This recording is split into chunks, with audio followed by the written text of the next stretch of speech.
Yep. I think it's literally just us. Because I got too lazy and I couldn't ask anyone to join us. Because I've been like away every weekend. It seems like all I do is go away and do Yeah, things. well, I guess your daughter's in college now, so it makes sense. Well, I had to go visit her in the hurricane. Mm-hmm. So that was fun. And now it's a hurricane here.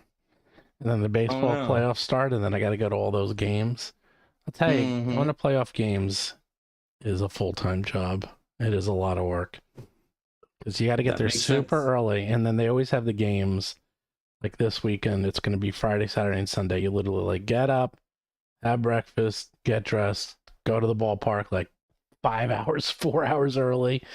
Go to the game. The games are long too. It's like you won't get home until like midnight, and then you go to sleep. You wake up, you do the exact same thing on Saturday. Wake up, do the exact same thing on Sunday. It is exhausting going to these playoff games. It's fun, but oh my Wow. god, It's it like a is. job to just go to the playoff games. It actually is. I know it sounds like you're complaining about having fun, but the thing with baseball is because they're three in a row, and like when you have three games one right after another, day after day after day, it's a lot. And yeah, and the games are 4 hours long. You got to get there like 2 to 3 hours ahead of time, so it's like an 8-10 hour ordeal. So, but anyhow, that's my week. It seems like Mm-hmm. every day I'm like busy with things that have nothing to Wow. do with this. And then I'm It just obviously, happens. yeah. For me, I just turn on the content and we get it to work between the two of us. Well, I work a lot at night, and like every spare moment, I'm like doing something. I I never. could tell because it'll be like some weird time and then you'll send something over. I'm like, isn't it late for Steven? I know. Well, I'm always like, oh, let me think. I can probably knock out like the magic items, and then I knock out, and then I do the design and layout of one magic, and I always say to myself, you do a little bit every day, and meanwhile, I think we're up to like, I can bring it up actually. The Indigo Isles, it's up to. Oh my god, there's a lot of pages. Yeah, so many pages. It is up to 282 pages. And it doesn't even have part three, which is the longest part. Yeah, it's a lot of pages. And then the Wow. guide is now with the balance in there is 95 pages. Yeah. Well, balance is pretty long on its own. Yeah. And this is the joke is this is like the abridged version. So it could have been much longer, but it's still like it's one god per page, so and there's a lot of gods, and we even had to cut a few gods. Just a Yep. few. Just a few. But yes, Web's off last week for the holidays. Ooh, we got 8 people watching. See, that's what happens. Mm-hmm. If you stop for even 1 week, this is what happens, man. It's annoying. It's actually kind of stinks that it's like you can never ever stop because if you stop even once, then it breaks the cycle. You're like a shark. You have to keep moving forward. It's annoying. It's really annoying. But yes, last week I was off. I almost took today off because today's also a holiday, but I figured, what the hell, I'll just quickly do one between me and Mark, and we'll see how long we go.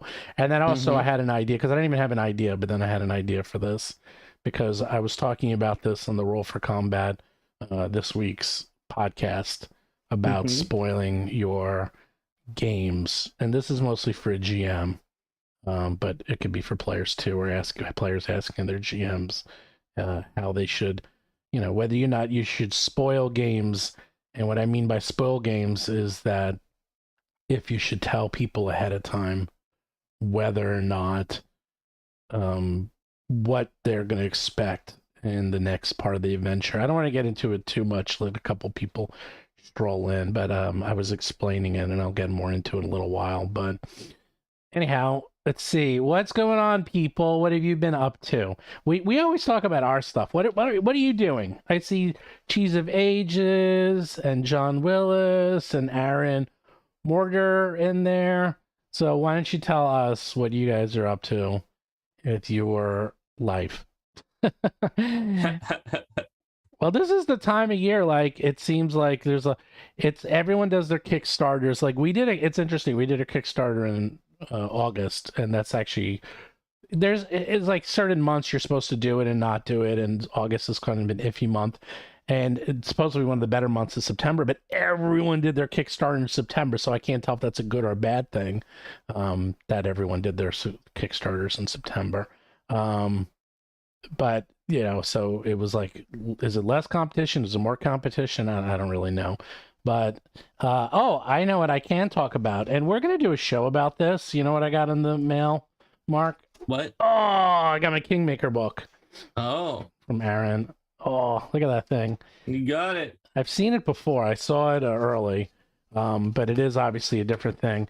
I was actually trying to figure out how big our book is going to be, our Indigo Isles. So, like, this is about, let's see, this is about 400 pages right now.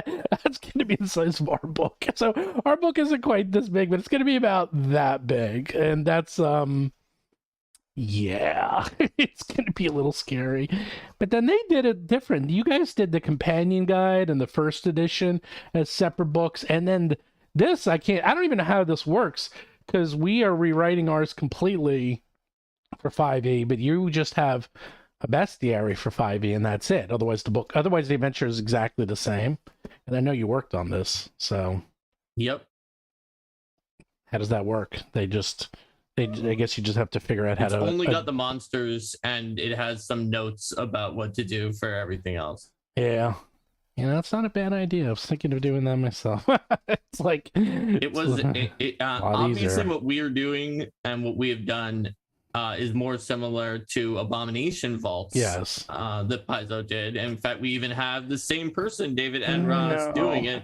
And it's actually a more complete conversion, which is much more convenient for the 5e players than just having a bestiary. But a bestiary saves you some time. I know, it's going to be a huge pain for us, though. That's the problem. Well, at least we already had David and Ross converted. That's true. And by the way, so I am working with, it's the same person who did all the Foundry modules for Paizo, all the adventures.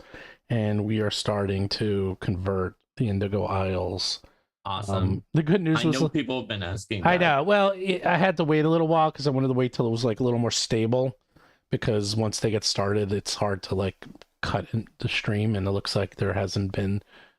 Actually, I haven't found that. I think there's like one reported typo, and that was it for the first one. I was like, that's it. No one found anything, which it's like I can't tell if that's a good thing or a bad thing, but yeah. Anyhow, they're starting the conversion now, and the only good news was like, he's like, oh my god, this thing is amazing, it looks so beautiful, it's so big, I hope it fits in a module. I was like, ooh. Oh right, that's the maximum size, huh? I didn't know that. I was like, I didn't think about that. Can they have like a separate module for each of the 3 books or something like that? I don't know. Fit in one module? No, because there's Okay. You can't really do that. It's, I mean, the good news is we know Foundry, and we'll talk to Nath and just figure something out. I guess he can probably figure. I'm like, can you change the code for us so our module fits? Can you please? make it bigger? I mean, if it Literally. doesn't fit us, it's not going to fit Kingmaker.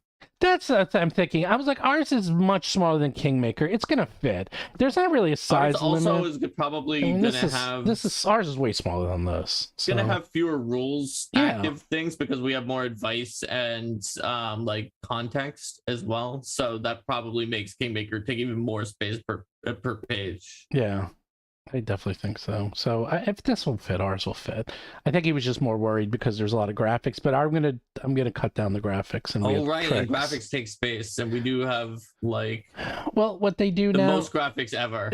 Yeah, we have too many graphics. Even I was like, I never thought I literally have too many because I'm trying to fit them in, and there's like this one part where there's like council members, and there's only 2 pages of council members, but 4 council members, and I like literally don't have enough space to fit them, because it's now like by the time that you get to the last council member, you're already way past that section.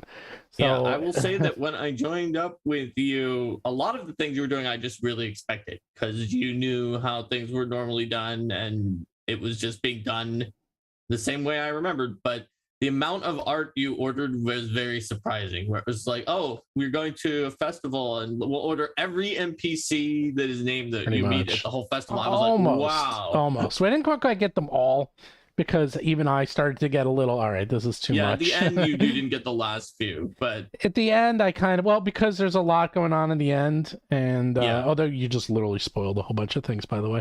But there is like a whole bunch of NPCs that you meet what did I throughout. spoil? Oh, Like festival. It's all right. You're It's all going to right. the town that has a festival every like 2 days.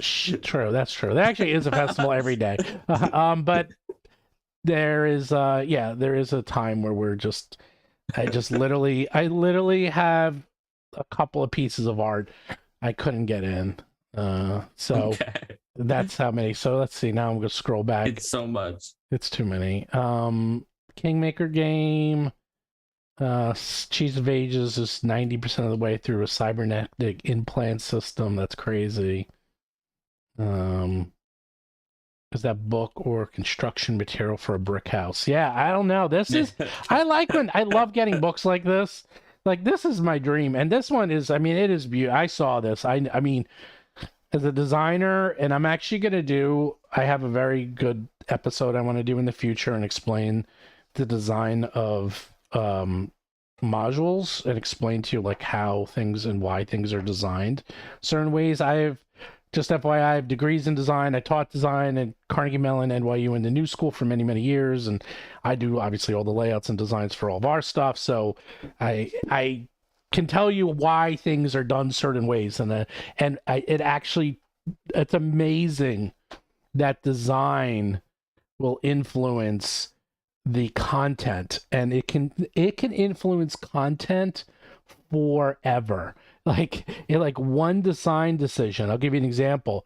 Your keyboards. Everyone's keyboards in the entire world types slower because of the design of the QWERTY keyboard, because there's a much better layout called Dvorak. But the problem with Dvorak is that it was so easy to use that the typewriters would always get jammed. So instead, they invented QWERTY, which is much slower, and you can't type as fast.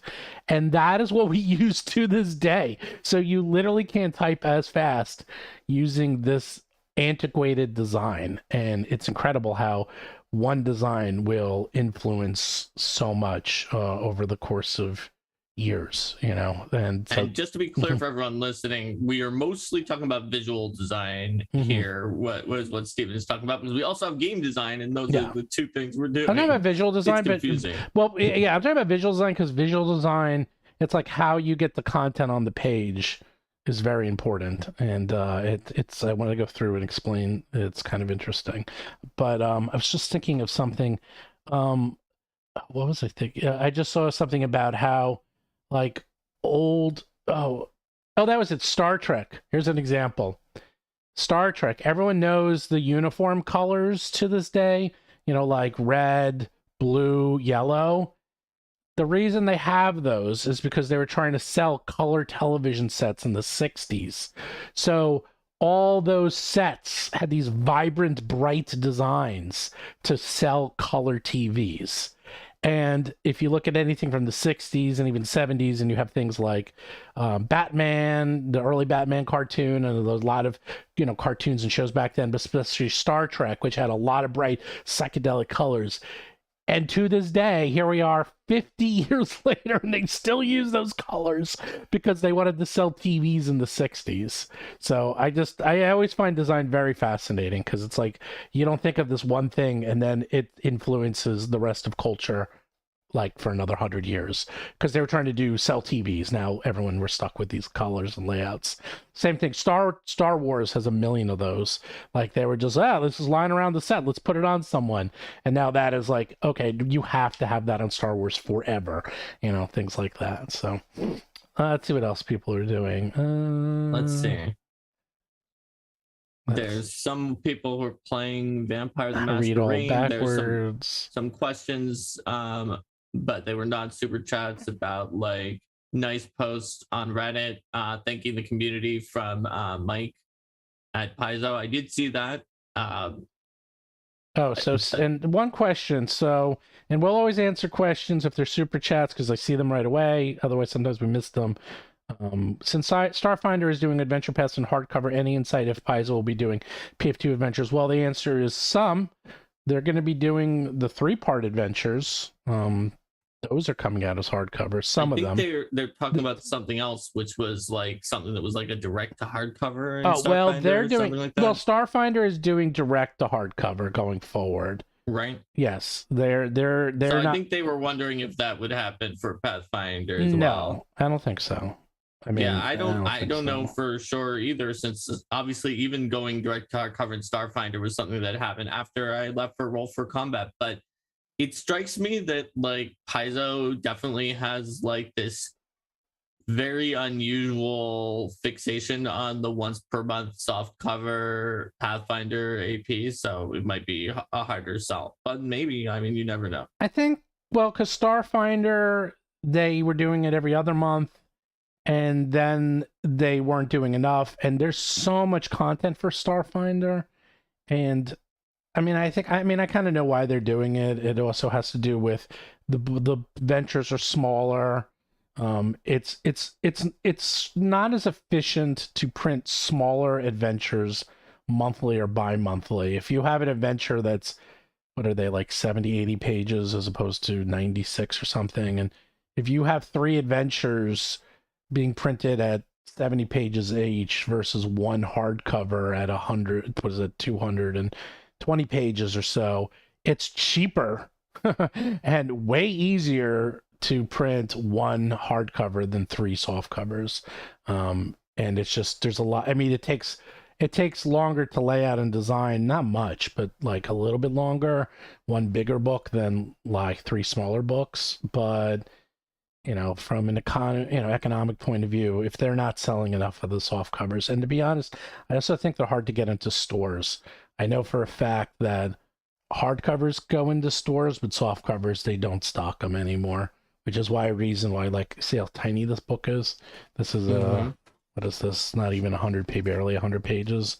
Like this is, no, it's actually, okay, it's bigger than 152. But some of these recent, this one, okay, that one's tiny. Look at that. That's a tiny one. This one is 100 and usually 160 is kind of the minimum for a hardcover.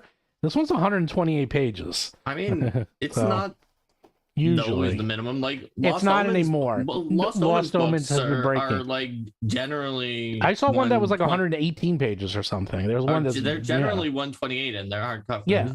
That's been happening. That's a new trend, that because of pricing and just things and just. But in the old days when I first started, it was 160 was the magic number. Now it's 128. But guess what? Now it's 96 because a little company called WotC decided to make even tinier hardcovers. So there you go. There you go. So I may have heard of that company before. Well, they're making really but it's strange because these used to always be anything that was like 120, 140 was a soft cover, but now they're making, and then at 96 that would never be a hardcover. But like this is like, I don't even know if I have a 96 page hardcover here. That would be tiny. Do you have the WotC one? No, I'd actually never bought them. Okay. Because they're expensive. You have to buy all 3, and they got such bad reviews. I was like, actually, I was pretty excited. Let's see the travel guide. The travel guide I know is pretty thin. But there's a lot in here. That's probably 128. That's the standard length. That is 128. Yep, 128. Yep. That's the standard length for Lost Omens. Yeah, that makes it easier for me because then I can release 128 too. Yeah. There you go. But then you have these, and then these are how much are these? These are the 96, right? Yeah, 96. These are 96. Yeah, okay. So there you go. Anyhow, enough procrastinating. Sure, we've got some more people on now. Let's talk about spoiling. And people generally think spoilers are bad. I mean, even the name spoiler is like kind of a like negative propaganda name for what it actually is. So Stephen, you took the lead on this by talking about it in your last podcast. So why don't you give us an introduction? So the reason I wanted to talk about this is this actually just came up in the last podcast, is that whenever I run an adventure path, and I run a lot of adventure paths, I always read a lot of reviews and notes and information because sometimes there's mistakes in adventure paths. I like to see what other people did. I like to see how they handled certain situations. I just like to get notes on them. And one thing is that I'm running the Carrying Crown. That it? No, not Carrying Crown. Extinction curse, all these C's, who knows? Extinction curse, carrying crown. The one I always get confused is Extinction Curse versus Abomination Vaults, because for whatever reason, sound alike. Yeah, but for whatever reason, I just think of an Extinction Curse and an Abomination Vault as being similar. So anyhow, I read that a lot of people did not like the fourth adventure. And there's 6-book adventure path, and usually, which is only strange because usually the fourth adventure is the best for various reasons. I don't know. Not always. The fourth there's and the lot fifth. Of APs that have a fourth or fifth adventure that just goes off the rails to a weird place. That's why I like them. Right. Even started from like Pathfinder from the very first APs that it'd just be like, okay, we've been doing something, now we're just going to do this weird thing for sometimes for not very much reason, and that's usually in the fourth or fifth which adventure. Is why I usually like them, because the fourth and fifth adventure usually goes weird. And the problem with that is that in this adventure path, and there's like light spoilers here, hey, look at that, spoilers on a thing about spoilers. In this adventure path, you are going to towers, and you basically, every adventure is the same. You find out some information, you get information about a tower, you go to a tower, you investigate it, you defeat it, you win. Okay. And then you do it again, and you do it again, but not and you do it again. One. Right. You keep doing it. Well, even worse, this is what makes it even worse. In the fourth one, there's a tower there, and you're told, go to the tower. But in the adventure, it's actually, well, don't go to the tower, even though you can see it and it's right over there and you see that tower. You're not going to it. In fact, you can't go to the tower, and we're going to put up all these walls to tell you not to go to the tower. And the players keep trying to go there. They're like, okay, we're going to go to the tower. The DM is like, don't go to the tower. It's like, well, no, but it's right there. Why can't we go? It's like, don't go. Just don't go. So that's what keeps happening, is that they want to go. And the point of this adventure is to actually help out locals, defend the town, investigate a lot of strange things, do like commando raids, and then at the very, very, very end, then you go to the tower. Which is ridiculous because it's right there. So why wouldn't we go there? And I can see why everyone was incredibly frustrated with this adventure, because everyone expected to go to the tower. They're told to go to the tower, but that's not what the adventure is about. And the easiest way to solve this is what I call spoiling the adventures for your players. And what I do is I tell them ahead of time what to expect. And I give them first, let me back up. Before I do this, I ask them if it's okay. And they all say yes. I say, look, it's going to make it more fun for us. It's going to make it more fun for you. You'll kind of get an idea of what to plan, what to expect. And this way you don't have to go in the wrong direction. And then I'm like throwing up artificial roadblocks left and right. And then you're just frustrated. And I won't tell you what's going to happen. I'm just telling you what to generally expect. And in this case, I was going to say, look, in this case, you are not going to go to the tower right away. In fact, the goal of this adventure is for you to help out a town and to go on various adventures in the town. And they were okay with that. They're like, okay, cool. And they get it and they understood. And then they're like, okay, that's what we're going to do. And then going forward, it was a lot easier. And also something I figured out is that the tower is in this gigantic primeval jungle. And they're like, okay, we're going to go find the tower. I was like, and this actually happened naturally. I was like, oh, what's your perception check? They roll natural 1. I'm like, yep, you don't find it. You try every check and they're failing every check horribly. I'm like, you have no idea where that tower is. And, it's 10,000 square miles of forest and jungle or whatever, think about it, finding something in a forest, people get lost in the Everglades all the time. People say, oh, it's not realistic. There's a million stories of people in Florida walking off the highway 100 feet into the Everglades, never to get heard of again. in 100 feet, because that's how quickly you can get lost in like dense jungle or dense vegetation. And so many people die in the Everglades just by walking, just a few hundred feet in the wrong direction. So I'm like, yeah, it's completely realistic that you have no idea where this tower is. And that's kind of also how I solved it. And also telling them ahead of time. So that's my take That on makes sense. Spoiling an adventure. Here's my take. Yes. And I lightly spoiled it, just like we said in this episode that you should do. I think that like for a lot of terms and ideas, there are people who have like spinnish ways to describe the statement. Like for anything that you can make it sound good by talking about it in one way, you can make it sound bad by talking about it in another way. But spoilers, as they're called by everyone, are like kind of unfairly a victim of the fact that the people who get really up in arms about them have defined them as being called spoilers, and then nobody calls them anything else. So they always have this really negative sounding name. But in adventure paths, there is another word for spoilers that is sometimes used in one particular context, which is player guide. Like player's guides are massive spoilers. The Pathfinder First Edition player's guide, because Ranger was such a weirdo class in Pathfinder First Edition, even would tell you what kind of monsters you were going to fight, like all of the types that were the most common types of monsters, so that you could pick them with your favorite enemies. It's just that like the connotation of the word spoiler means that you've ruined everything, right? Mm-hmm. by doing it. Like that's what spoil means, and that's only because there are some people who just like really vehemently do not like having any prior information about media before going into it, and those are kind of the people who got to define what the term is called. But there's other names that you can use for it. Someone in chat said Chekhov's gun is sort of a term you can use for it, or foreshadowing is a term you can kind of use for it. All of those things are not exactly the same as what we call spoilers, because those are usually like within the media, whereas a spoiler is like kind of meta, and people are talking about it.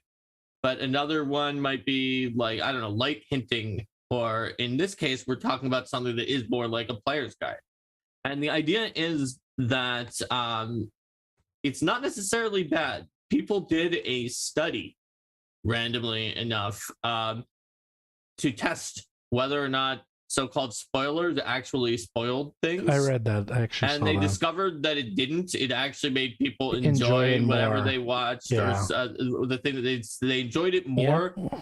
Not just in terms of like feeling better, but they like engaged with it on a deeper level, due to having some amount of spoilers about what was going to come. It caused them to like be able to engage on multiple different levels more, and also come out with a more positive experience than when they went in completely with no information. And so basically, like, people have been trained and conditioned to assume that it's always bad. And obviously there are some situations where you just like you give away an interesting twist that was going to be a surprise, and like that is obviously worse than letting people experience the interesting twist that is meant to be a surprise as a surprise, in terms of how the media was meant to be to explore. Even then, some people might actually like knowing about the twist in advance, but there's a lot of things you can foreshadow, just like Steven did, that make things better, that help people join in. And when it comes to a role-playing game, that's even more true than it was for the study they did, which was not an interactive medium, because just like Steven said, in a role-playing game, there's like a lot of different interactive elements and assumptions. And so you can do things like that. Like for instance, there's always this idea that like, haha, GM, you're stuck because you either have to railroad people to go to the eastern mountains where you wanted them to go, or what do you do if they say we're going to the western forest where you haven't prepared any material? And what you can just do is say, hey, I've prepared material for the eastern mountains. It's okay if you go to the western forest or anywhere. You can do whatever you want, but I'll have to wing it, or we may need to take like a a 30-minute break while I do a little bit of putting things together. If you don't go to the Eastern Mountains where I kind of expected, but that's okay. Just like I say in a lot of these episodes, it's about the social contract. And if you have a social contract with your group that you can't spoil anything because you have some of those like extremist people who are just like, no, I can't know anything. It ruins everything. Then you shouldn't. Even though this episode says the spoiling is good, you shouldn't spoil to someone who's like that because everybody's different. And that's that person's social contract. But most people aren't, even though you'll get the impression from some places online that like everybody is that extreme on spoilers. Most people aren't. Yeah, I actually read that study too. And it has to do with the fact that if you know what's coming, that you will sit there and be more engaged because you're trying to figure out how it's going to get to that point. And in fact, I could talk about this a long time. Game of Thrones, up to the final season, what made that so incredibly successful was, I'm going to try to give you the 2-minute explanation rather than 2-hour one. There was 4 separate stories, and everyone knew what was going to happen. At the end, all 4 of these stories were going to converge, and they were going to fight, and it was going to be this gigantic battle. So everyone knew. It was telegraphed. By the way, there's one other person who does this. This guy, his name is Stephen King. In the first or second chapter of all of his books, he spoils what's going to happen later in the book. Like, he always does it in a very nonchalant way. He'll always say, like, oh, you know, I met this boy and he and I became best friends. It was a shame that I ended up killing him. And you're like, what? Yeah, there's a lot of things that work like that. Right. Like, you know, there's even a detective mystery show. You would think a mystery is the one where you really don't want to know who it was. Like Columbo, right? Yeah.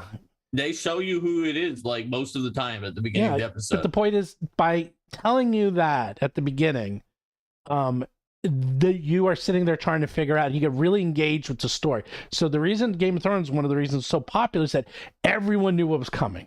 They just didn't know how it was going to get there. Like, you knew what was going to happen, and you knew not everything, but the main beats. You knew. I can't even remember so many. There were so many details in that show, and they juggled 4 main stories so well. And what happened is, I don't know if anyone could have ever finished that story with any satisfaction, because unfortunately, when people, all the success was in the tension and the buildup and the, it's the path, it's the journey, not the destination.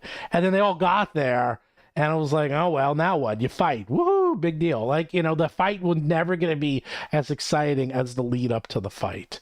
So having you tell your players ahead of time, and I do this a lot in my games, I tell them what's coming, either through story or through bad guys. Like, oh, here's the bad guy, he's the bad guy, you're going to fight him, how do you get to him? That's part of it. It's like, okay, we got to figure out how to get to him. And not to toot my own horn, but you've read all of Jewel for the Indigo Isle. We're very clear in that adventure path, from mostly beginning to end, what's coming up next. Like, although weirdly, where you go. I gave a bad spoiler when I said that there are parties going on in the town that has parties every 2 days. Yeah, but you know what I mean. But the point is like, yes, I know. Like, we set it up because of the episode. Yeah, I know. But we set it up. Trust me, there's surprises, but we set up, you're going here now. And you just literally know, okay, I'm going there. And then, like, how you get there, who knows? But you know what you need to do. You're always told what you need to do. So you're always moving forward. There's very little ambiguity in this adventure path. And obviously, I mean, the few reviews that have been coming in have been pretty spectacular, because I would think after running so many, we knew what we were doing here, and we had the best writers around. Like, we very, very carefully made sure that we used a lot of writing tropes and screenwriting tropes to the best of their ability. And that's actually something I think a lot of adventures and GMs could use, is that this is the thing. And I say this, I mean, I'm probably a broken record. I've probably said this 100 times by now. All this stuff I'm talking about has been figured out a long time ago. Script writing, television stories, all this stuff. This stuff has been figured out, and there's a million books on it. The structure of stories, the structure of giving information. This is not a mystery, okay? And you can just use it in your adventures. It's a much longer form, but you can just use those.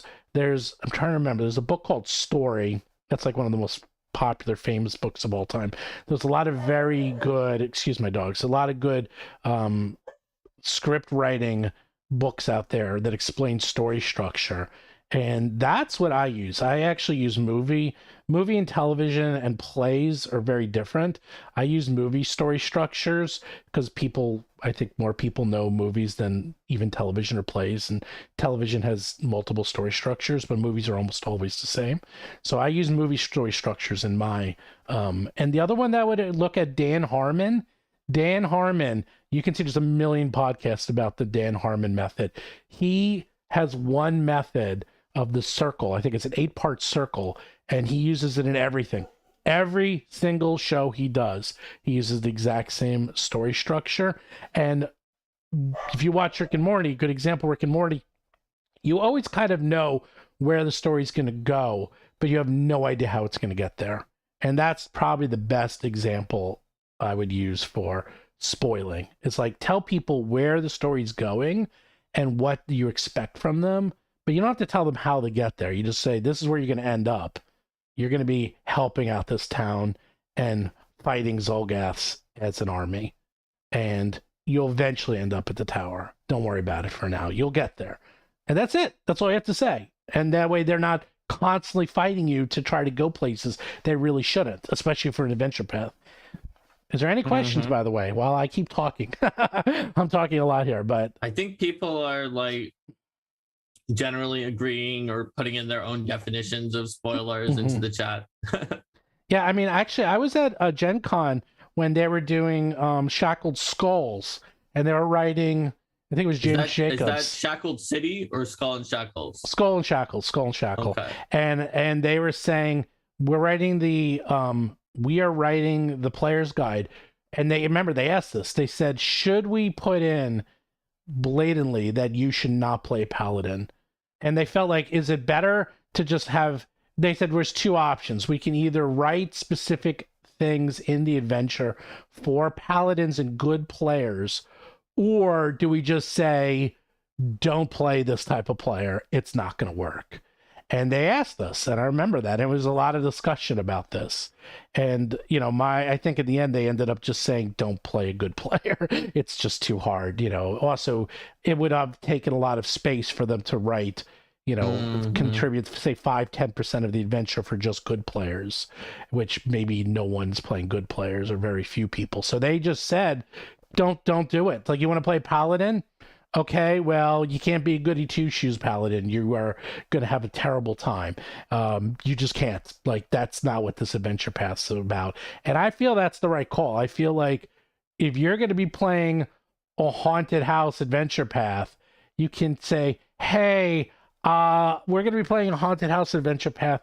Can I play a juggler who's scared of ghosts and doesn't want to go anywhere near ghosts and the supernatural? Yeah. I mean, if it's a haunted house adventure path where you're like Shaggy and Scooby to your team. Right, but you know what I meant. Like, it's like, oh, but I don't want to be, I'm so scared and I will refuse and fight the party tooth and nail and I don't want to go anywhere near it. No. Like, no, don't play that. You're going to have a terrible time. Would you go there for a Scooby snack? Well, that's the thing, exactly. And in fact, someone's just wrote about Malevolence. That is a perfect example because Malevolence is a very specific adventure, and if you bring the wrong type of characters into that adventure, you will have a terrible time. That's a very, I would say, not linear but columned adventure. It's a very columned in that it appeals to certain types of players and classes, and if you have the wrong class, you're gonna have a terrible time in that adventure. That is also one I feel like you really got to spoil that one ahead of time, or at least tell them like, oh, you're a ranger and you're really good at fighting animals.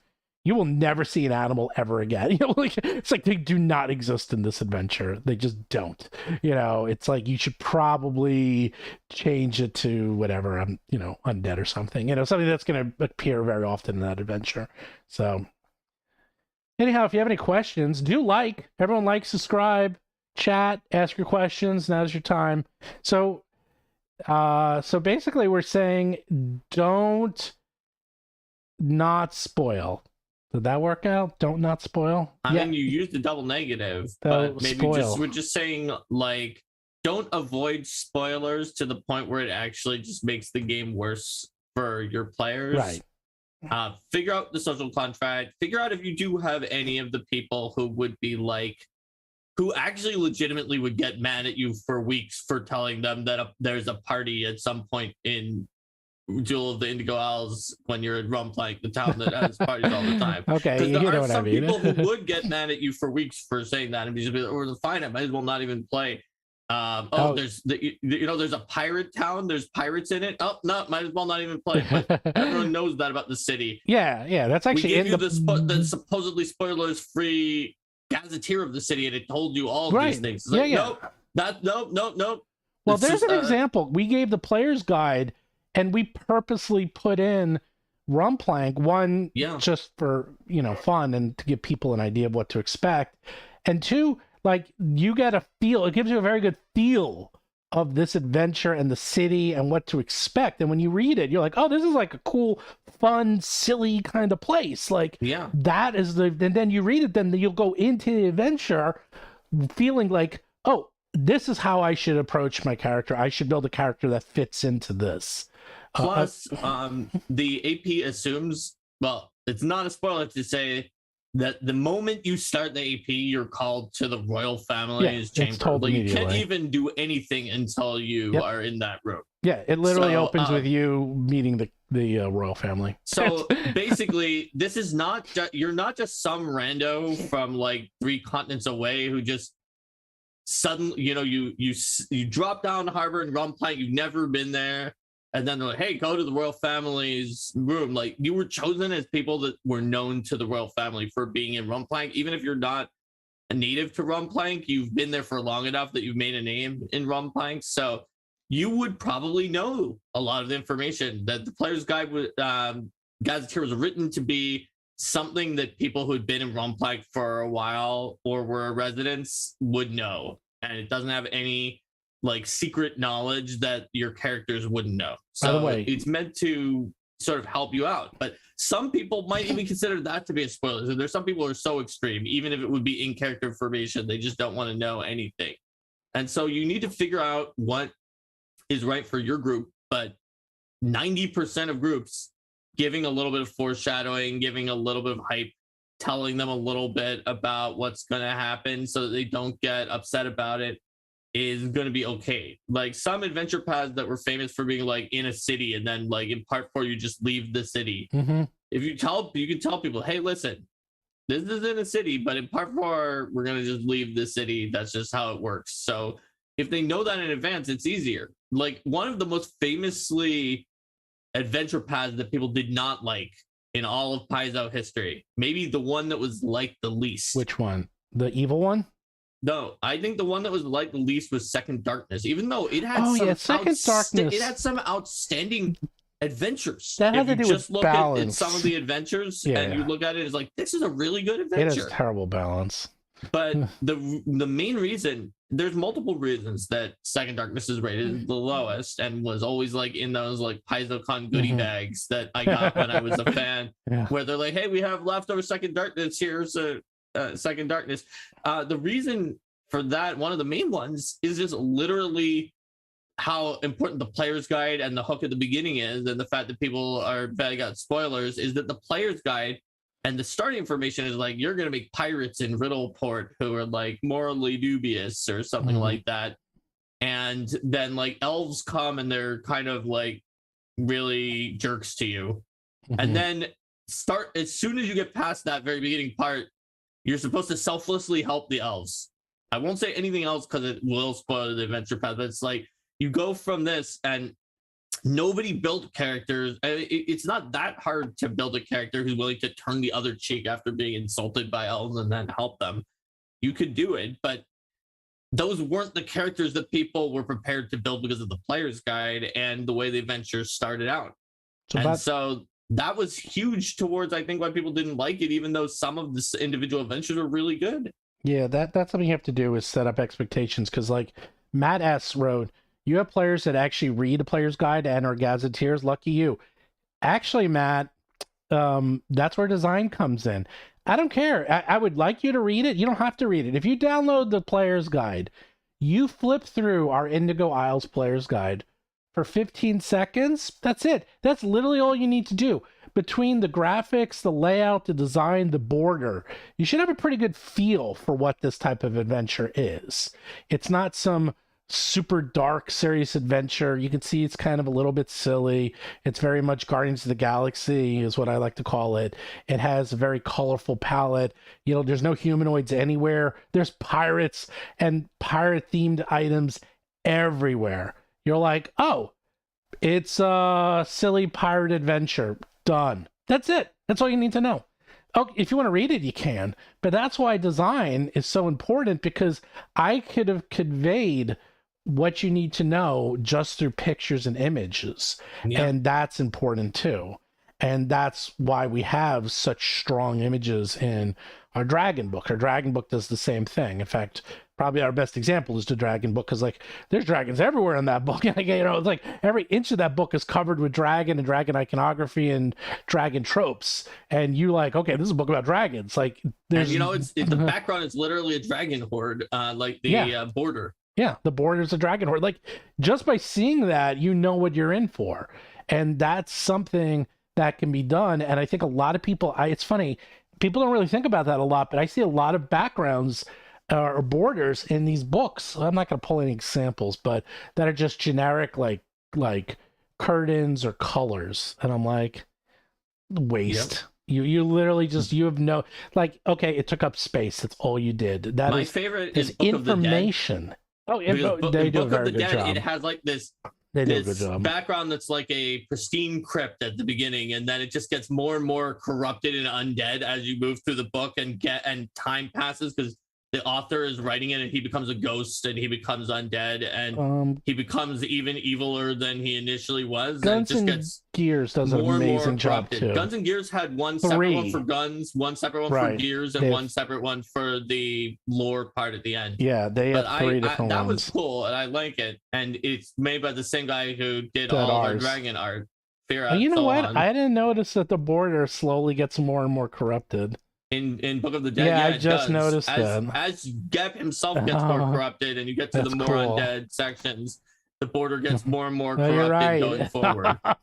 I see what they did. They slowly changed the saturation as it went. Oh wow, that's smart. Yeah, it totally does. And that's that's why it's my favorite, because that's just kind of really cool. Yeah, that's a good. So the other thing I wanted to talk about, the reason why you need to do this comes back to the number one reason why there's fights in role-playing games, which I've covered, and that has to do with story agency and having the story in your mind. So every player has a story going on in their mind, and where fights occur is where the story in their mind doesn't gel with the story being told either by the group or by the GM.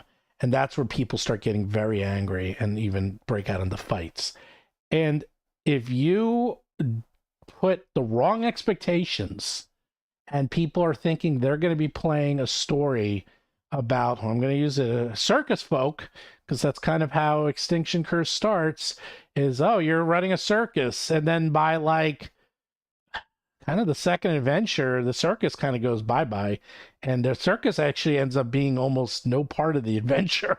And that was also the biggest issue I saw.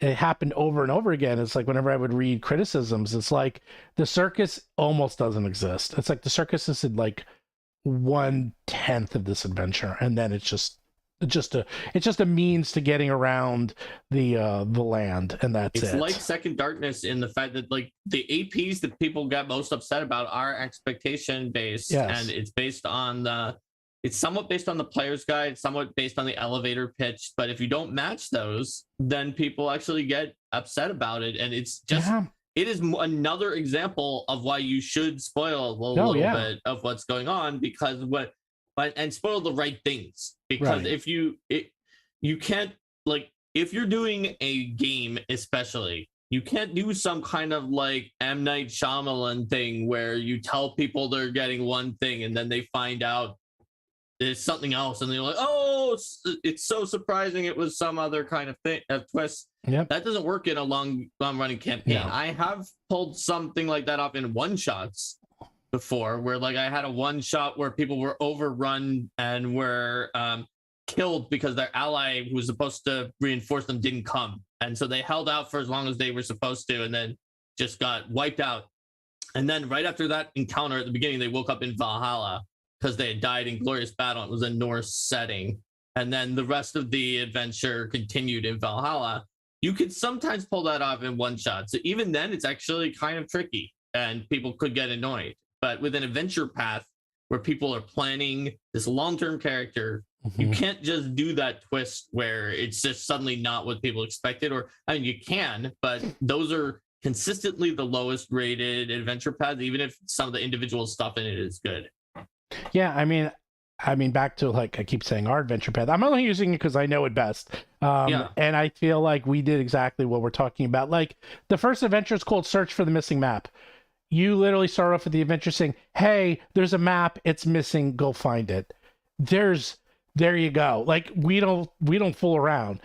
Jewel the Indigo Isle, that's the name of the adventure. I bet there's going to be an Indigo. I bet there's going to be a Jewel the Indigo Isle in this adventure. I bet you there's going to be pirates, and I bet, like, everything you think is going to be in this adventure, except for later, is kind of in the adventure. So in a way, you know what it's like. Are we going to be going on a traditional treasure hunt where we're finding a map where X marks the spot? Yeah. Okay. And even the later stuff is traditional fantasy escalation of the earlier stuff. Correct. It's not like what's the name of the TV trope, giant space cockroach, where just something suddenly comes in and it was never foreshadowed. Oh, and there's a lot of terms for that, but I know what you're talking about. Well, we call that Deus Machna. Deus Machna is where just you can't figure out what's going to save the day, and so and then suddenly flee from that, and then they suddenly swoops in and resolves everything. It's called giant space flee from nowhere. Oh, that's what I've actually never heard that term. Giant space flee from nowhere is the trope. It is a boss with no relevance whatsoever to the actual plot who comes out of nowhere. Frequently mindless creatures that just suddenly show up, even as the final boss, and nothing in the game foreshadows or tells you anything about what this is. And it just and it comes from apparently a video game where you're just like punching these people, and then just suddenly this giant space flea. I don't even know that one. You're punching poachers or something, really? And a giant space flea appears. Yeah, it's one of those side-scrolling beat-em-ups, I guess. Yeah, Luminous for no reason. Luminous Mage actually said something that people get upset when they waste 2 hours on a movie. They didn't get what they expected, and that's common too. I mean, think about how many times you are angry with your life when you don't get what you expect. Hey, it's nights. That Derek's at work. Derek, you would have liked this talk. I think you would have talked our ears off on this one. But what was I saying? Oh, is that people get really upset when, like, they see the movie and it's not what they expect, or they eat a meal and it's not what they expect. It's like, if you're going to spend hundreds of hours playing a game with a character that you get deeply attached to, with a story you're collaboratively telling with your players, spoil the hell out of it, man. Make sure everyone is on the same page. Everyone is playing the same type of adventure, telling the same type of story, because otherwise people are going to get upset either at you or the other players, and then they're going to start being, disruptive. Like, you have to make sure everyone is on the same page. Yeah. And Luminous Mage gave a really good point about Jewel of the Indigo Isles, which is, even the pitches you gave today during the episode, the longer one you gave with Guardians and all of that was perfect. But sometimes you pitch it as the pirate one. And as Luminous Mage pointed out, if you just say pirate and people think something like Skull and Shackles, they're actually going to get bait and switched by it. Whereas Luminous Mage says like lighthearted treasure hunting adventure on with a piratical tone is something that probably gives more, and that's true. Mm-hmm. Sometimes it's easy to shorten into an elevator pitch that actually can give you a misleading idea of what's going to be in it, even for us. It's actually pretty tricky that way. Well, Derek, you can write as much as you want here. It's in fact, this is what's going to happen to me. My least successful adventure ever run was Kingmaker. It was because the people who went into it tried to play pacifists. They tried to play against the whole concept of this adventure, and it ended in absolute tears. It was just everyone just. I got through the first book, and that was it. And then we never picked it up again. The other thing about this book, I find Kingmaker is probably, I think this is probably the hardest adventure path to ever run, because it has so many short stories.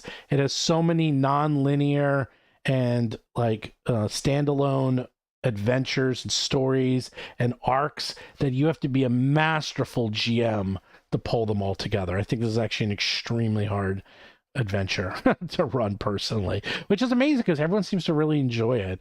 But we had the exact opposite, because not that I wasn't running it well, but they were trying to play against what it should do. Like I've said the story before, is they tried to negotiate their way out of combat over and over again instead of fighting. I mean, that can work in Kingmaker though, but you had half the group who wanted to, except and half who didn't. 2 players wanted to negotiate and 2 players wanted to fight. Yeah. And our that ended up being a total friendly. problem.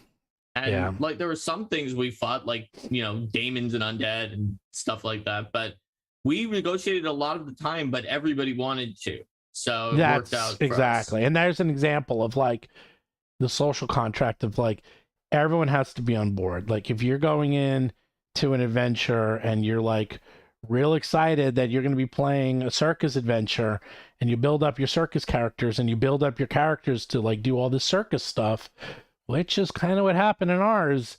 And then it turns out that's like the first 5% of the adventure, and then you never do it again.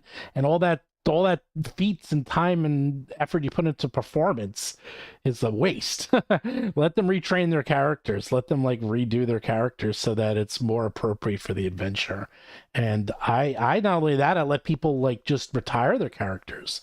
I've had that happen. I mean, they're like, you know, they don't suicide them. I literally sit down. I've done this multiple times in 2 of our podcasts already, where after playing the same character for 2 or 3 years, people get bored and they're like, Steve, can I play something else? And I say, yeah, let's sit down. Let's figure out a cool way for your character to either die in like glorious battle in some cool way, or retire, or, you know, go on their own side adventure. And then you could bring someone else in at the same level.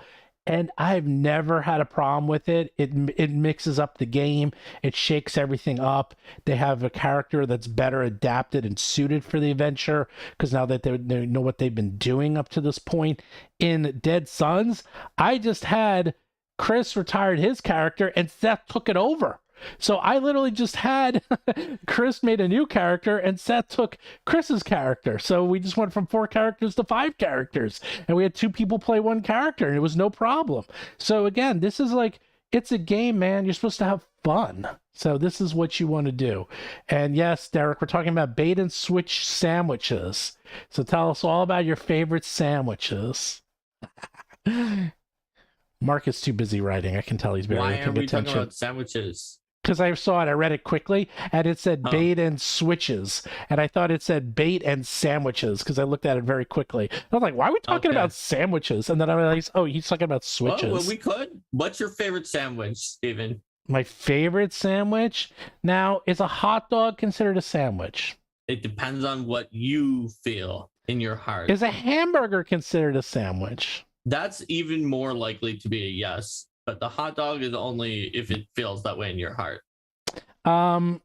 If you take pizza and you fold it in half and eat it like that, is that a sandwich? Does that feel that way in your heart, Steven? I've actually never heard that. That's actually a pretty good argument because I like to bring that one up because people are like, is a hot dog a sandwich? It's like, yes. The one thing I've learned over just listening to people fighting about things is that a lot of people get ideological to the point of extreme hatred, even of others, just literally over how they define a particular word that means something different to everybody. Correct. So whatever it feels like in your heart, that's what it is to you. And it can be what it is to me, and we just should get along instead of getting really angry at each other for having a different opinion about whether it's a hot dog is a sandwich or not. But I would probably say hamburgers, just because you can make them in so many different ways.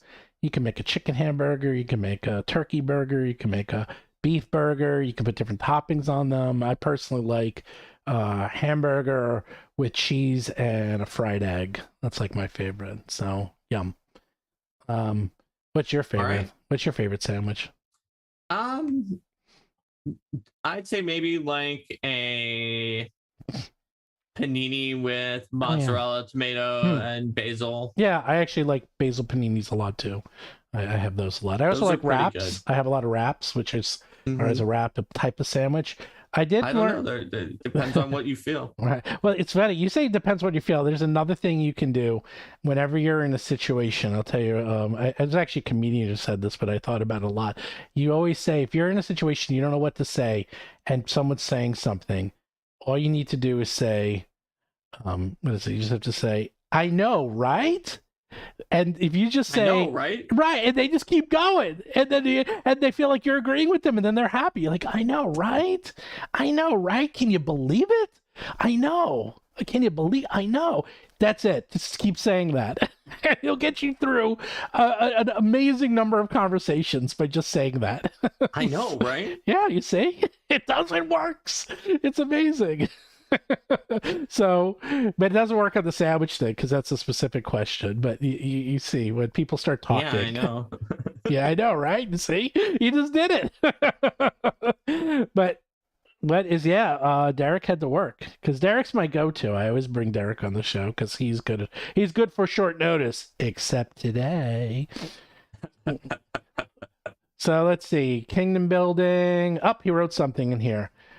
I mean, rather than focus on the raw mechanics of the sandwich, I think we should focus on the RAI. The sandwich was to be created by an Earl who can keep eating while playing poker. That is correct. Supposedly the story is that he wanted something you can eat with one hand so he can continue playing poker. And as someone who plays a lot of poker and goes to those poker halls where they will serve you, like if you go to a poker hall, because these poker tournaments take all day, so they will come over, give you massages, and they will bring over for food. They bring over a little table, and everything on the table is designed. First, it's on one side, so it doesn't take up any space, and it's designed that you can eat with one hand. Everything. So is Derek's suggestion that literally any food that could be eaten one-handed is a sandwich based on that definition? According to Derek, that is correct. So even if it was like a piece of candy, although I disagree because like potato chips can be eaten by one hand, but if I had greasy potato chips, he says if it becomes convenient by enclosing it in bread or pastry, then it would be a sandwich. So that should include like because I would even argue that would include a samosa or pierogi. I was going to say like a pierogi or a calzone. Calzones are very greasy, and let me tell you, you get grease on those poker cards, they will kick you. They'll kick you out of that place forever. Not even like that game. You're like banned. Calzones are pretty tricky. And if it's a stromboli, just forget about it. I love strombolis and calzones. Although ricotta cheese is not a cheese. It's funny. I love cheese. I love every cheese in the world except ricotta. Ricotta is disgusting. And what's wrong with ricotta cheese? Because it's too heavy and it overpowers everything it's on, and because it clumps together, you get these huge clumps of ricotta where you just bite into it, and then it's like this huge attack of ricotta in your mouth, as opposed to other cheeses that smooth out and go. It's funny because I don't have that problem with ricotta, but I have that problem with like feta.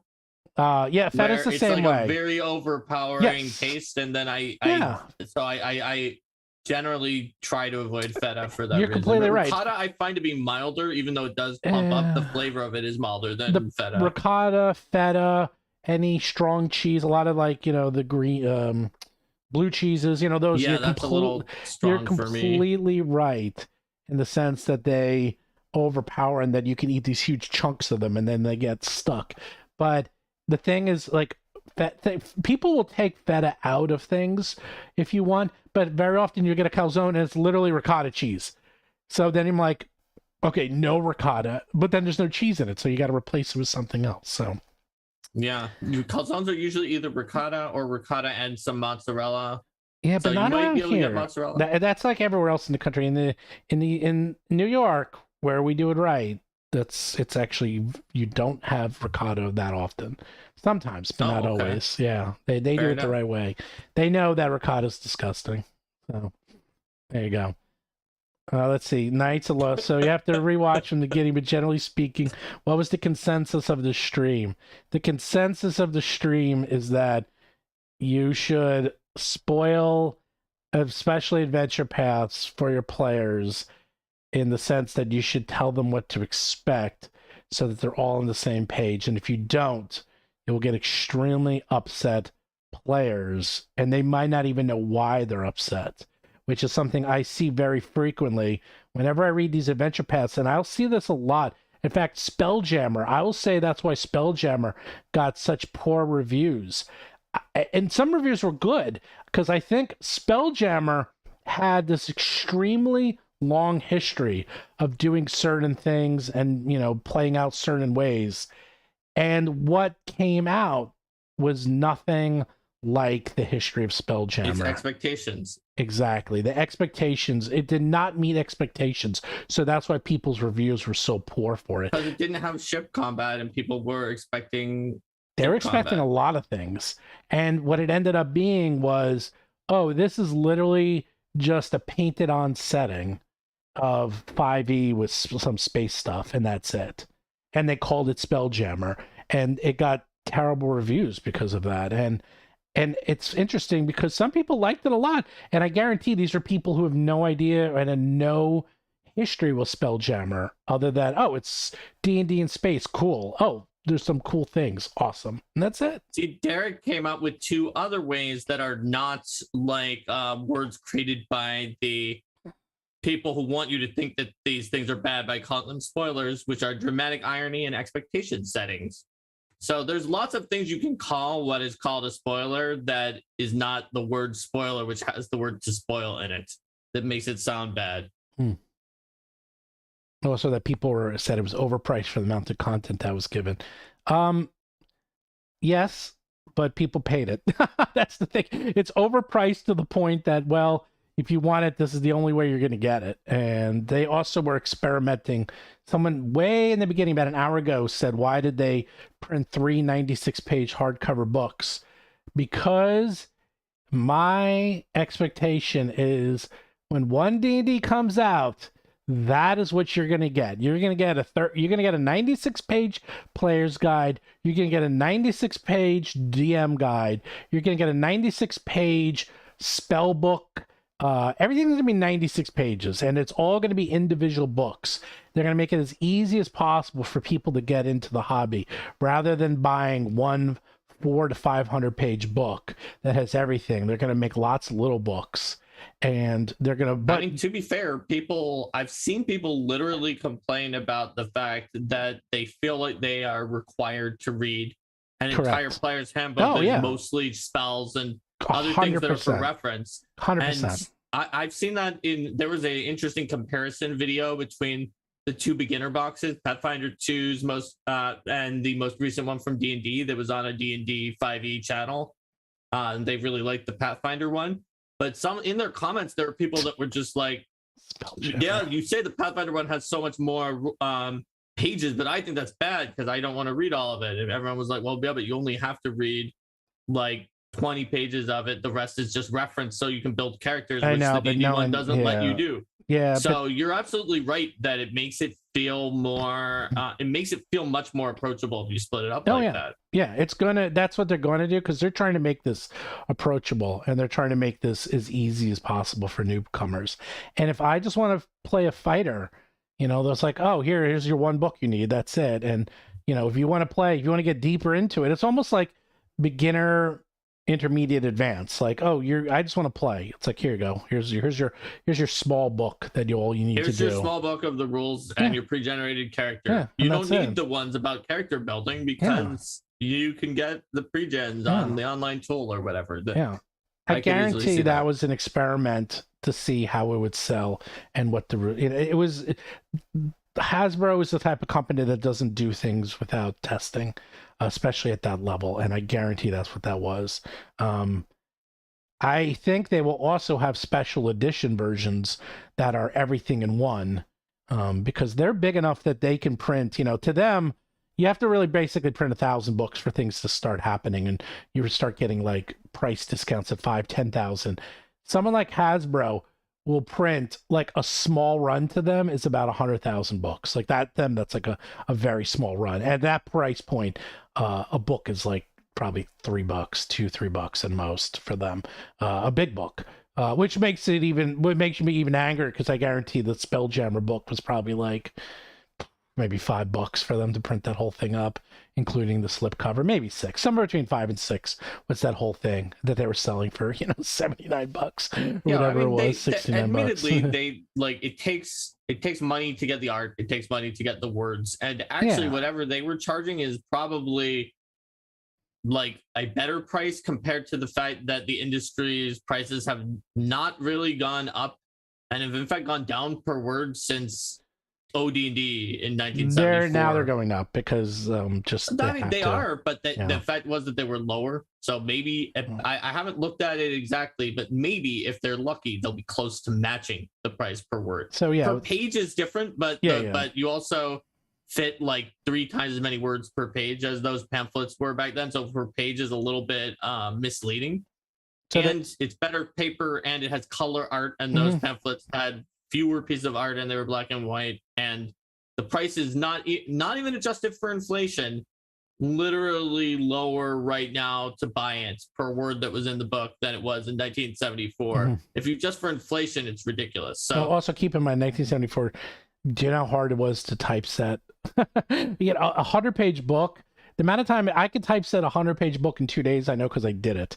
Back then, a 100-page book would take you weeks to typeset. So that's something else that was a big part of it. That is fair enough. But on the other hand, it's also pretty problematic. And I'm guessing that I'm not saying that the way they did it in Spelljammer is like the right way moving forward, or that we are going to do anything remotely similar with our books. I'm just saying that the price point is probably getting closer to something where it's actually you're completely right, accounting for inflation. I'll tell you, the only one that does pricing probably correctly is Games Workshop. Their stuff is pretty expensive, and everyone complains about it, but it's also pretty accurate. Like they don't fool around. Like they're like, well, if you want it, you got to pay for it. And their pricing, everyone's like, I'm paying $50 for a box of plastic, and that seems insane. And I'm like, and I think about that, not that I'm really into Warhammer, but I'm like, well, considering all the work that went into it, yeah, that's about right. I'm like, yeah, the end result is this little piece of plastic that, is not worth anything, but everything else that went into it is a lot of work and a lot of money and a lot of time and effort. So somehow, if it's minis, if it's dice, if it's something physical, but books, for some reason, people don't count because it's the knowledge and the words, people are willing to pay more. And sometimes much more. But if books, unfortunately, trigger like a part of your brain that thinks of them as not being a physical object because of the ideas contained in them, and it's harder. It's just harder for books. Someone said, are they going to break up the rules, like one for combat classes, and one for spell classes, and one's for rogue classes, and so forth?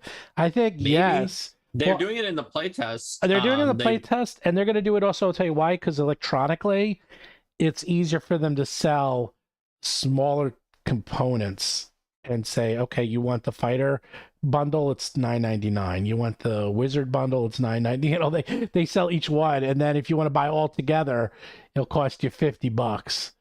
It could also be like like freemium. I could see where they're like, hey, the core 4 classes are fighter, Correct. cleric, rogue, and wizard, so you can get those. But if you Right. want any other classes than that, then you can do a microtransaction. That could be a possibility. Oh yeah, they're Like- gonna. This is all stuff they're gonna do. And the thing is, it's really no different than what video games have been doing. It's I would say video games are kind of, if you're gonna look to see what role playing games are doing, it's kind of take video games and see what they're doing, and then sort of latch on to that. And that's what I do, and it kind of works pretty well because everything they're learning in video games they're learning here. So, and they're applying to role playing games, especially now. Man, guys, can you believe if anyone was watching Saturday Live this week, they were talking about Stranger Things and Vecna.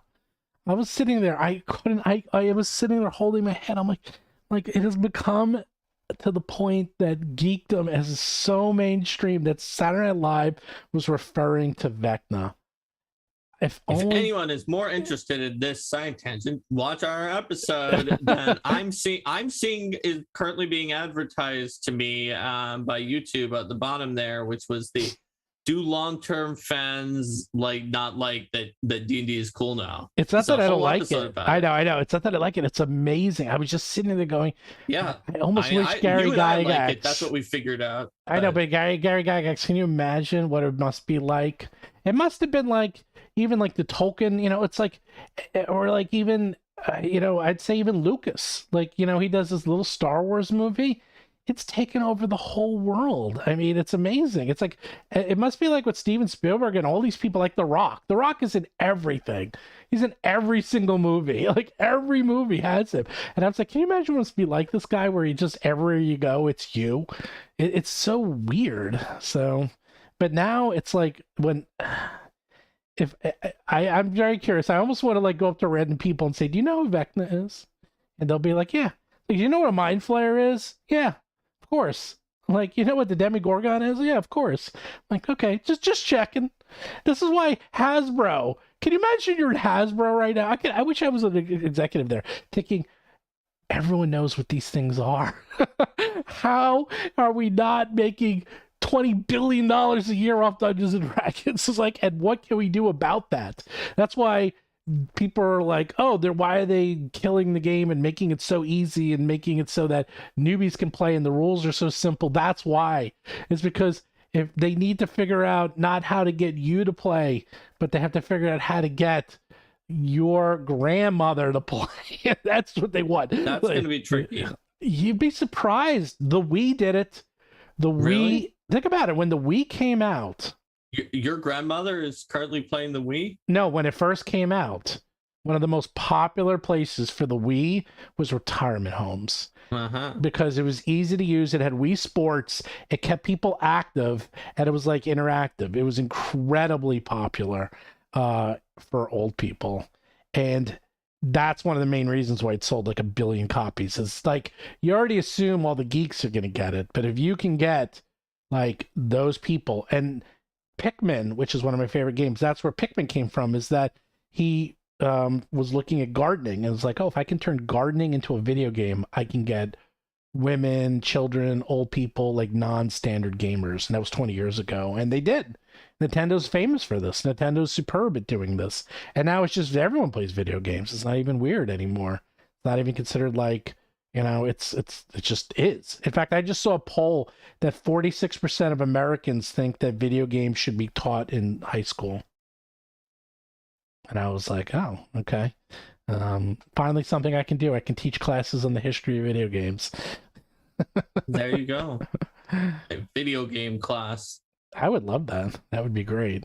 I did take a test. It was like a video game test, one of those, and I always get I usually get like 50 out of 50, 49 out of 50 once in a while, because they'll mix in something that's like not from the 80s. They'll mix in something from like the mid 90s or some like an obscure thing. I'm like, oh, you got the decade wrong. I hate when they do that. They always mess that up. So, and then it's not a true representation. But anyhow, all right. So yeah, we told people about the fact that you should spoil your games unless you're in a group where you have people who are ridiculously like hardcore about don't say anything, because it helps set expectations and but even then helps you meet the expectations and not do a bait and switch. I'd And almost that's basically argue our answer. I would almost argue that you should spoil it for the other people and just say, okay. Oh yeah, you could just send that person aside, yeah, and totally tell it to the other people and be like, listen, this person is very fussy. So even though I've told you this, just do not say anything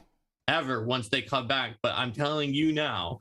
Yeah, because if you have we three need to keep players, quiet because we want to make sure everyone has fun. Right. If you have three players who want to be spoiled and one that doesn't, then spoil it for the other three. Yeah, the other people are going to have more fun because they know, and they'll listen to you when you tell them that. And the one person who doesn't will have fun because they didn't hear it. So it's all as always about the social contract, but you may be expecting that lots of people don't want to hear anything because that's sort of the zeitgeist that you hear about spoilers and how bad they are and how nobody wants them. But the studies have shown that that's not actually true. And funnily enough, even the people who think that they don't and who said at the beginning that they hated spoilers or other in the studies actually still liked it better when they were spoiled. But just for the sake of your friendship and the social contract, don't test that hypothesis by literally going against what they what your friends tell you they want you to do. Just listen to them and do that. And there was even a joke about that. It was in Harry Met Sally, where he always reads the end of the book first. He picks it up and he reads it, and then he actually does that. He picks up Misery, and then he flips right to the end and reads the back. He reads the end. And if you look it up, there's a lot of people. I forgot what it is. It's a huge number of people who read mystery novels, and the first thing they do is turn to the back and read the final chapter, and then read the book. That's not something I do. That I don't like to do that. For some reason, books I don't like to have spoiled. If you don't like to solve it together with the detective, but you do want to kind of see the clues once you know what the answer is, then I totally see why people would. It was a lot too. It was like a third or something. It was a lot of people who did that. It wasn't just like one or two.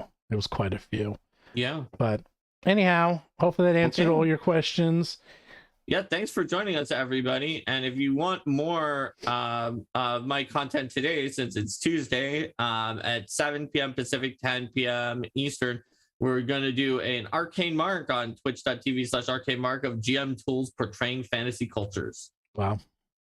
Fantasy cultures. That's interesting. I will not be around because I'm never around. I'm always busy. I'm busy. In fact, I'm barely around to do this. Even this, I was barely around for. Yeah, isn't it still like the high holidays for you? Tonight, yeah, it's tonight and tomorrow, and then it's over, and then it comes. It comes down. September is usually my busiest. You're gonna be fasting tonight and tomorrow. Yep. Yeah, but we do it late. Like we're going out to dinner at 7, so it's not like you're supposed to do it before sundown. You didn't do it from sundown, unless the sun is setting after 7 there, which. No, because by the time we eat, it's like 8 or 8:30, and then we have breakfast tomorrow at like 4. Okay. So it's just fudging it a little around the edges. It's close. Well, it depends. Like when you're in college or when you're younger, you sleep all day. It's easy to fast. You go to sleep, you wake up at like noon or 2 in the afternoon, and then you wait a few hours and then you go eat. But here you gotta like do it. I don't always do it too. It depends on how I feel. Whether or not I fast, but it's I'd say like 80% of the time I do it, just because once you start, you're like, I don't want to stop. It's like I'm already up to like 2 o'clock. What's 3 more hours, you know? But if you so it's just it's a one-time thing. It's not so bad. That makes sense. Yeah, it's not so bad. It's not that hard to do. And then you get to shove all that food in your face when you break the fast, and that's the best part. If you spoil your appetite, you don't get to have all the yummy food because we go to a huge buffet with friends, so there's like tons of food there. So there you go. It's not like you're just having a ham sandwich. A ham sandwich. A ham sandwich. That's what you have. No, a hot dog or something. There you go. sandwich is a funny one for Yes. a Yom Kippur Yes. fast break. Hey, man. All right.